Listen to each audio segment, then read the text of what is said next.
All right, good morning, everyone, and welcome to our Tuesday morning BGA Coffee Talk. I'm not sure if this will be in the morning or on a Tuesday because today we have Shawn Bragdon, licensed security rep, so we've got to go through our compliance clearance there before we can post this. Um, but for those who don't know, these will be our weekly sessions where we will be providing industry insights to agents, sharing product updates, market trends, policy changes, and marketing that will help agents find the sales to grow their business. As you know, these will be posting on YouTube every Tuesday. As we get rolling, any delays like this should be ironed out, so we get them out to you every Tuesday. Now, I would like to introduce Shawn Bragdon, one of the owners here at BGA Insurance. Shawn coming to us from Tahoe. And Shawn, give us just a little quick intro into how you got started in insurance. Sure. Actually, right out of college, I was a stockbroker and did that for about 4 or 5 years. And then I hooked up with a insurance company called Sovereign Life. And then I was a wholesaler, wholesaling life insurance to advisors. Sovereign Life was acquired by Chubb Life. Chubb Life was acquired by Jefferson Pilot Financial, and then Jefferson Pilot was acquired by Lincoln Financial Group. So that's about 17 years of my career as a wholesaler for life insurance, marketing to financial advisors and general agencies. And that entire time frame has been in Southern California. And then when Lincoln acquired Jefferson Pilot, they decided that they were going to reduce my income by about 40% and give my job to the Lincoln guy. And so I decided to work with some of my existing customers. And shortly thereafter, we started up BGA Insurance. And I've been there ever since. I don't know if I knew that full story. Yeah, that's kind of the story. So I take it you're happier now doing this. Oh, it was the best thing that could have happened to me. Working for large corporations, can be good, but it kind of got old after a while, and it's nice being my own boss, I'll tell you that. Yeah. How was the switch to having multiple insurance carriers versus one? That was very appealing because in our industry, you'll have certain insurance carriers that might have some really great products for a period of time, and then all of a sudden that changes, and then being in a independent situation like being a general agency, we did business with 64 different insurance carriers, and we can always identify, who has the best products and underwriting decisions, where if you're just working for one company, you're kind of stuck with that product and that underwriting decision. So, we have a lot more choices with our current situation. And did coming up in the career system, do you think give you a leg up? We weren't a career distribution channel. At least I wasn't involved with that. But yeah, that's fairly prevalent in our industry where you have agents that are associated with a career distribution channel, like a Mass Mutual, like a Northwestern Mutual, like a New York Life. And, 99.9% of the time, if they're recommending a life insurance product to a client, it's going to be that one carrier. If you're with Mass Mutual, it's always Mass Mutual is the best decision. Where, being in an independent space, we truly are looking for the best products for the clients and the best ideas. And now getting into the meat and potatoes of this a little bit, before we dive into your topic, we've talked a lot about long-term care law in these. Is there anything you want to add or any new updates to that you want to talk about? Well, there are 15 states that are looking to implement a long-term care tax. State of Washington already did that in 2021. And it's almost like an unfair tax. If you're in the state of Washington, you're getting a very small $36,000 long-term care policy. That's not $36,000 of protection per year. That's it. That's the total policy. And they're charging everyone 60 bips on all earned income for residents in the state of Washington. So the guy making $500,000 a year in the state of Washington is paying 5 times more for that $36,000 policy as the guy making $100,000. So that, doesn't seem very fair. And the only way to avoid that tax was to own your own long-term care policy. The state of Washington inundated the entire industry. All carriers stopped selling LTC products to residents of Washington. They couldn't handle the influx. And now the state of California is looking at 5 different proposals to implement potentially a long-term care tax. We don't know when or if the state of California will do this, but they are certainly looking at 5 different proposals, and the tax is ranging anywhere from 60 basis points to 2.2%. And so especially high income earners, I would certainly recommend them look at possibly getting a long-term care policy, because if the state of California does implement one, some of the verbiage on some of the things they're looking at, it might be retroactive. They might start this thing in 2025 and make it retro to 2024, that if you didn't own a policy by a certain date in 2024, you still got to pay the tax. So, it's a good idea to own long-term care. It's you got about a 65 to 70% chance of needing it. And rather than paying dollar for dollar for a long-term care cost, you buy insurance and it'll cost you 30 cents on the dollar to have that type of protection. And there's some equity there. Yeah, potentially these policies have cash value as well. And heck, there's even long-term care annuities that you can buy that are 94% liquid in year 1, and goes up from there. So if you decide you don't need that long-term care policy, you can get your money back with some of the products that are out there. Wow. And now I've heard this and I want to get your take on it. We obviously have a much bigger population here in California.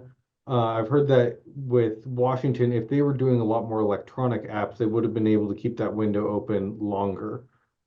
Is that true? And do you think that opportunity stands with California, that we might not have as much of an influx if we go digital? Well, there are virtually every carrier out there nowadays has accelerated underwriting. Whether you're buying a life insurance policy with a long-term care rider or just a regular life insurance policy. And accelerated underwriting means that you have a possibility of getting a policy without doing an insurance exam. All the accelerated underwriting platforms are basically the same. They do a prescription database check. They check the Medical Information Bureau. They check your motor vehicle record. You answer medical questions. And if you're fairly clean medically, they say, hey, yeah, you're approved. You can get up to $2, even $3 million with accelerated underwriting with some of these carriers. Typically, if you're under 50, your odds of getting a policy like that without an insurance exam are fairly good. Between ages 50 and 60, maybe 25% will get a policy without an insurance exam. But yeah, that's out there. Great. There's also some guaranteed issue platforms that you can get a hybrid long-term care policy that would avoid that state mandated long-term care tax. So typically you're looking for groups of at least 50 employees at a company to get that guaranteed issue type of product, but that is available. And so that could certainly help insure a lot of people very quickly. Guaranteed issue is nice, and when you can get it. Yeah, that's great. Now, let's dive into our topic today. We're talking about IUL, and I know here inside the company, and I think largely within the industry, you're considered one of the experts on IUL. And how'd that come to be that you've been the go-to guy? Well, I mean, it's interesting. The first 17 years of my career, working with Lincoln Financial, Jefferson Pilot. I mean, Index Universal Life didn't exist. They had Guaranteed Universal Life was very popular, Current Assumption Universal Life, Variable Universal Life, even some whole life in there. I mean, Index Universal Life has only been around for about 16, 17 years. And so that was right about the time that we started BGA Insurance. And so we were trying to, be maybe a little unique at the time when we first started the business, and most of our competitors were still focusing on guaranteed universal life, term insurance, maybe a little variable universal life. And I decided to become an expert on index universal life. And now, as most people know, index universal life is the most commonly purchased permanent life insurance product in the industry. And there's virtually every company out there offers an index universal life product, with the exception of some of the old mutual companies like the Northwestern Mutual, Mass Mutual, New York Life. They don't have one, but everyone else pretty much offers one. And so it does seem then that it's become the new standard. And what competitively has gotten it to that point? Well, I mean, you see, I guess you kind of look at the very first permanent insurance product that was ever developed was whole life. And whole life, in my opinion, is very inflexible. It's very expensive. And the reason a lot of people still sell it is the commissions are fantastic. I mean, an agent that sells whole life, he gets twice the commission over a 10-year period as an agent selling an index UL policy. Then you came across current assumption universal life products. That was, starting in the 80s and 90s when interest rates were much higher. People were illustrating current assumption universal life products at 7, 8, 9%. And then interest rates dropped. And so those products didn't perform as they were originally illustrated. And then the big craze, especially in the in the 90s, was variable universal life. Everyone was illustrating, and variable universal life is basically a mutual fund with a life insurance wrapper, so the cash value can grow tax-free. Everyone was illustrating at 12% back in the day, and unfortunately, there were some bear markets along the way, and those variable life policies didn't perform as they originally illustrated on some of them. And then index universal life came around, and it kind of seemed like it was the best mix, where you get the upside of an index. You're contractually guaranteed to never have a negative rate of return. And it just seemed like a perfect middle ground. And I guess I missed one product. Guaranteed UL was extremely popular in the early 2000s, and also maybe in the 90s. And as soon as interest rates kept on dropping and staying low, it got very expensive for insurance companies to maintain those death benefit guarantees. And then they just started increasing the price on guaranteed UL every single year. And many carriers just got out of that space. And there's still some decent guaranteed UL products out there, but they're typically 25%, maybe 30% more expensive than a index UL for the same death benefit protection. Right. Now, I heard you talk about variable and having the downsides there with the bear markets, and index being some protection there. And the phrase I've heard you say a lot is zero is your hero with index universal life. Can you explain a little bit about what that means and what that looks like? Well, absolutely. I mean, the thing about a variable universal life product is, an average return on a mutual fund embedded in a variable universal life policy can be misleading, because often I'll say something, to people, do you know the difference between an average return and an actual return? And the example I give them is, hey, I'm your money manager. The first year I hit the cover off the ball, 100% return. Next year I don't do so well, 50% loss. So you're back to your original investment. The following year, another 100% return.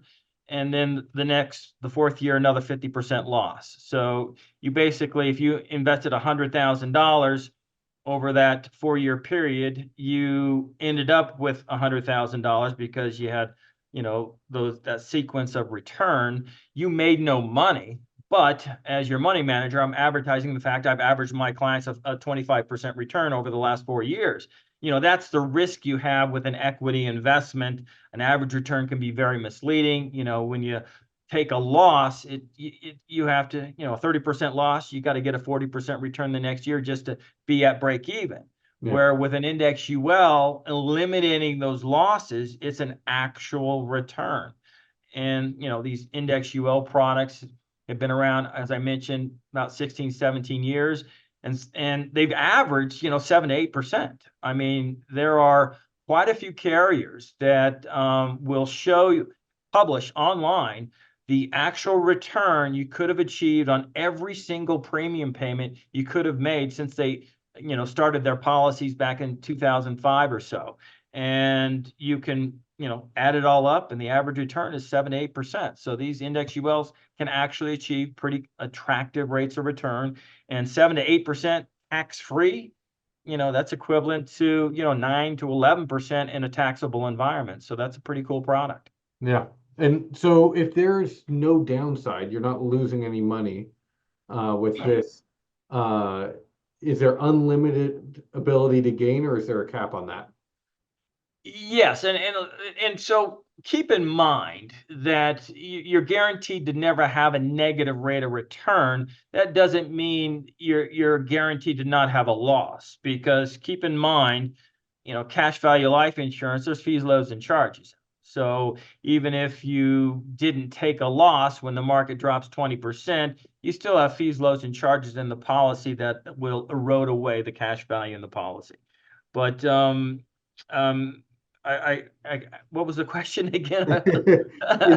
Are you able to have just infinite amount of gain, or is there some Okay, sort of okay. So the most common index strategy in an index UL is what's called a S&P 500 annual point-to-point index strategy. Mhm. And right now, depending on the carrier you're looking at, the cap rates for that are somewhere between 8 and 12%.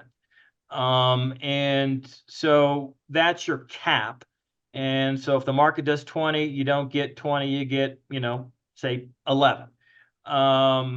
But there are also uncapped index strategies in the marketplace. In fact, most insurance companies have some type of uncapped index strategy. Many of them are what's referred to as volatility-controlled index strategies, and that's often where you're having a money manager, like a JP Morgan or someone like that, that is actually managing that index strategy, and they're typically moving money between a bond fund and the S&P 500 based on volatility.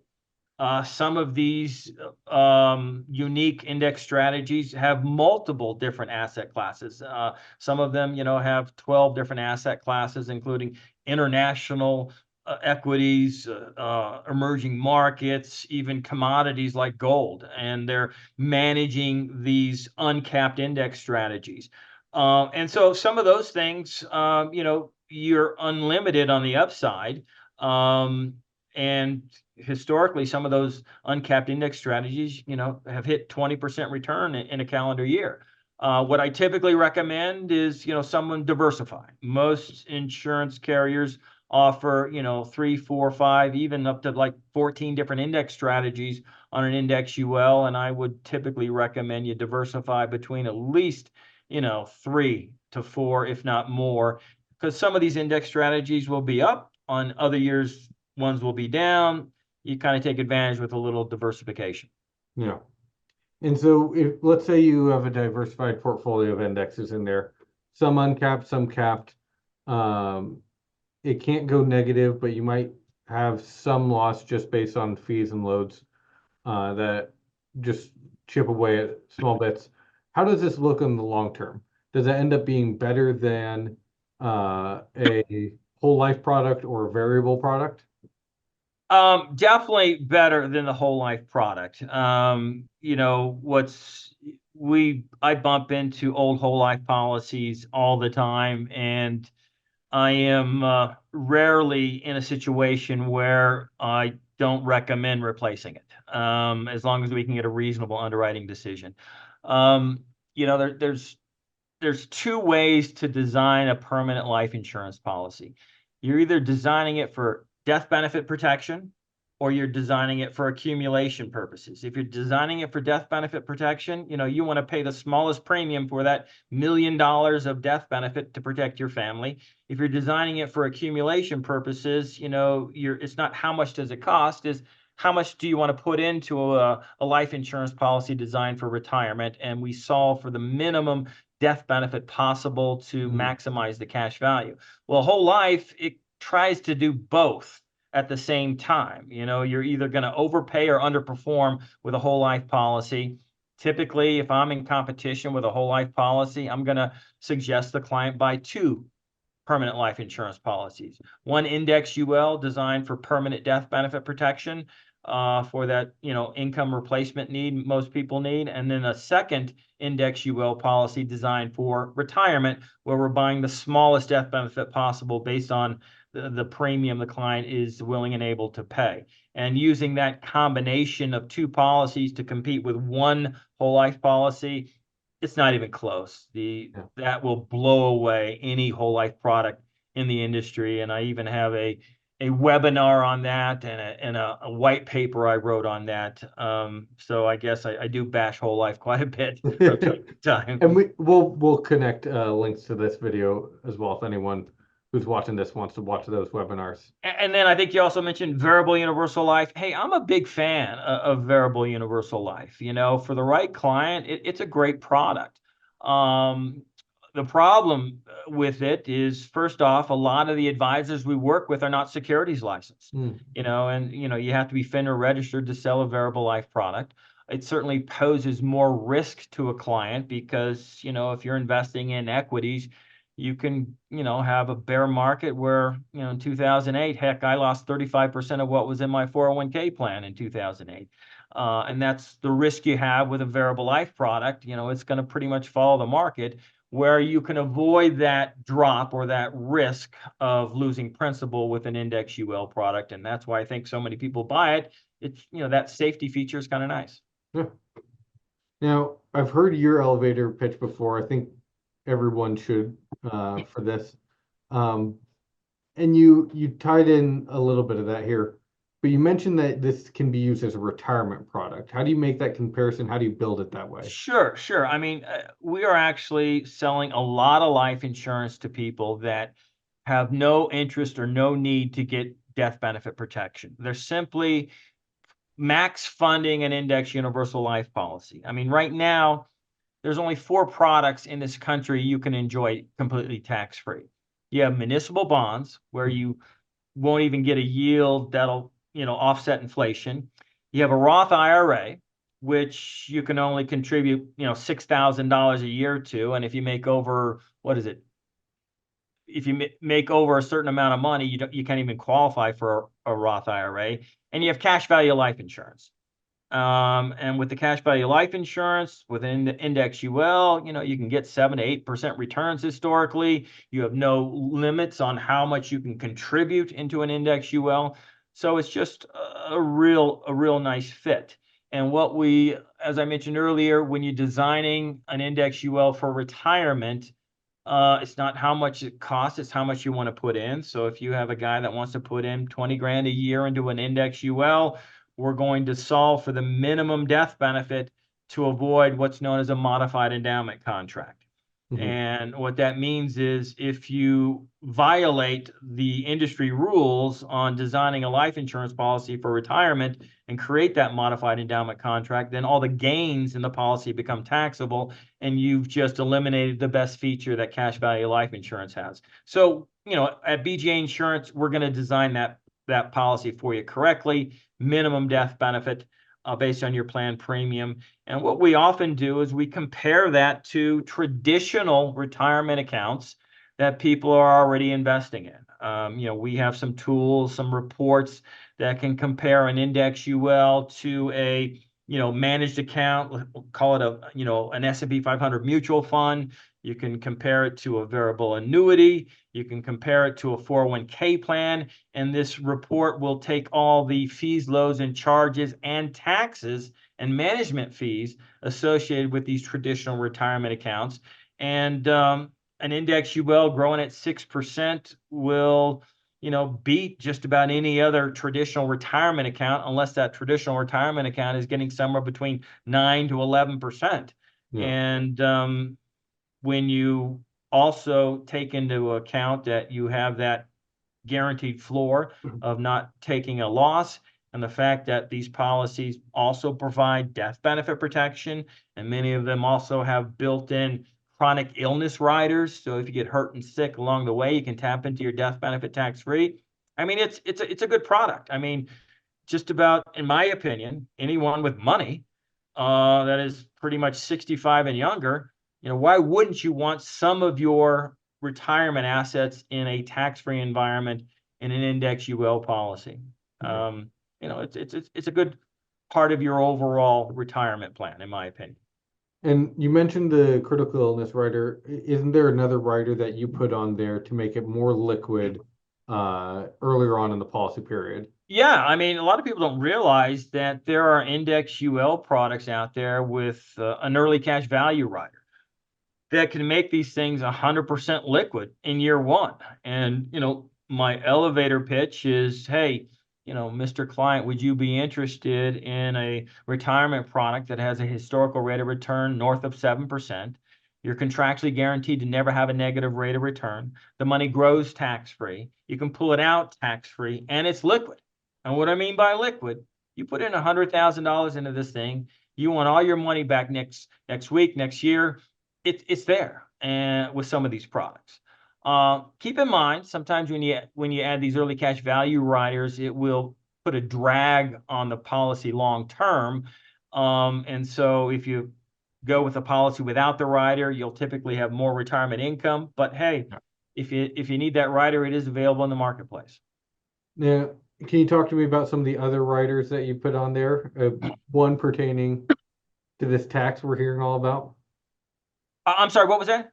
Can you talk about some of the other riders you can attach onto the product, like the one that helps with the tax we're going to see coming? Oh, well, yeah. I mean, what's really popular today is to add a long-term care rider to an index UL policy. And so, especially with, 15 states potentially looking to implement a long-term care tax, typically adding a long-term care rider to a policy is going to increase the cost somewhere between 5 to 10%. And so, why not add it on there? And, a true long-term care rider will provide the entire death benefit as a long-term care protection. So, whereas, chronic illness riders that are very prevalent in our industry, most of them are not dollar for dollar. So if I have a $500,000 policy with a long-term care rider, I have $500,000 of long-term care protection. Whereas if I have a $500,000 policy with most of the chronic illness riders out there, you don't have $500,000 of chronic illness protection. It's a number less than that. But there are some good chronic illness riders out there, and many of these policies, they're free. They're already embedded in the policy. Yeah. And is there value in having both chronic illness and long-term care? Um, I don't, that's an interesting question. I mean, virtually, if you have a long-term care event, some chronic illness riders, probably aren't going to cover everything. Where if you have a chronic illness event, a long-term care rider is going to cover it. So for sure. Yeah. I mean, there are some chronic illness riders out there that look, feel, and smell exactly the same as a long-term care rider and will perform exactly the same. It just varies by product. And that's why, people should be coming to BGA because it's complicated. I mean, there are so many products out there and so many riders out there that, for most financial advisors and customers, it's tough to keep track of it all and to figure out, hey, what's the best product for this client? And that's what we're here for. That's what we do day in and day out, and we know what's out there, and we'll find that good product for you. Now, I know it's a shill question, but those critical illness riders that look, feel, act like a long-term care rider, will that get me out of this long-term care tax? Most likely not. Yeah, based on what I've read and been told on the state mandated long-term care taxes that these states are looking at, in order to avoid that tax, you have to own a true 7702B compliant long-term care policy. And so in the state of California, that limits you to actually a handful of carriers. And so based on what I've read, if you have a policy with a chronic illness rider, you're still going to pay that long-term care tax, even though you have the protection. And that's just kind of, at least that's definitely the wording in uh, the long-term care tax that was done in the state of Washington. And Yeah. so And that it's sounds most like what the likely, task force is doing. yeah. All right, great. Now, I have one last question for you, and I think it's going to be something you're familiar with. We're going to ask everyone at the end of these interviews this question. It's called the Kohler question. So Kohler, as you know, makes great bathroom equipment like toilets. And so this is a question about a case or project that you're working on that was about to be flushed away, and you had to reach in and save it. So I'm sure you've had at least one of these, probably more than one. And just want to get what's your favorite Kohler story? Well, that's probably pretty easy for me to know. I mean, it was actually right in the very beginnings of when we started BGA Insurance, and that was a scary time. I mean, we actually started BGA Insurance during 2008, when the entire world was melting down, and we had a really, really big case. Uh, Client in Los Angeles, he was like a billionaire, and we were purchasing very large life insurance policies on the husband and the wife, and had the policies issued, had great offers, and then the agent calls me up and says he doesn't want to buy it, and I don't know what to do. And I just said, hey, you got to schedule an appointment. I'm going to come out there. And I drove down there, and we had the policies, and I just went through all the benefits of having a life insurance policy to pay for estate taxes. And this particular client, the bulk of his estate was real estate. And so, and a closely held business. And, if upon death, the heirs are going to have to sell the business to pay the estate taxes, sell real estate maybe at a bad time. But, I drove down to Los Angeles, had a long meeting with the client and the advisor, and was able to convince him to take the policies. And that was a game changer at that time, because, we had just started the business, and that was a big case, and it was meaningful, very impactful. So that happens from time to time. And, a lot of the advisors I work with, life insurance isn't their specialty. And so I am more than happy to help educate them and their clients on, some of the advantages of the life insurance products that we sell. And I do Zoom calls with the advisors and some of their clients all the time. So that is a service that's available at BGA Insurance. Awesome. Well, thank you for doing this. Is there anything I missed or anything you want to touch on? Any updates, anything like that? Uh, Nothing comes to mind other than, there are so many people that own life insurance policies that have not been reviewed in a long time. And I can't count how many times I bumped into a policy that, an advisor sold it to a client 20 years ago, and they haven't looked at it. Yeah. And it's very unusual that we can't find a better solution for clients. Old life insurance policies had much higher mortality costs than the new policies they have today. Old life insurance policies didn't offer long-term care rider or long-term care protection. And so, there's so many old policies out there that need to be reviewed to see if you can improve your client's situation, and even to make sure that the policy is going to do what the client thinks it's going to do. And so that's just something I think everyone should be aware of, that, hey, do policy reviews. You should be doing a review on your policy every 3 to 5 years. It's an asset like anything else. You don't, just throw money in your 401k plan and never look at it for 20 years. You got to pay attention. Yeah. And that's what we can help people do. And I know the horror story of brokerage directors in here being the one who worked on a case 10 years ago, and a new agent they're working on is bringing back the same case. Yeah. So, it's a liability that you're losing people that you have great connections with if you're not reviewing them. Yep, you got to pay attention. Yeah. All right. Well, great. Thank you, Shawn. All right, Trent. Of course, like I said to everyone who's watching this, it might not come out in the order that you're usually seeing. This stuff might come out on an odd day. We got to get this uh, cleared. But please like, follow, subscribe. We're going to have a lot more of these, and the kinks will be ironed out as we go. And we'll link Shawn's webinars to the page below.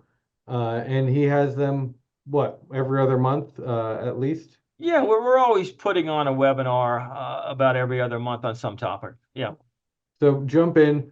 You're probably already on our email list, and if not, reach out and we'll get you on. So thank you very much. All right. Thanks, Trent. Thank you.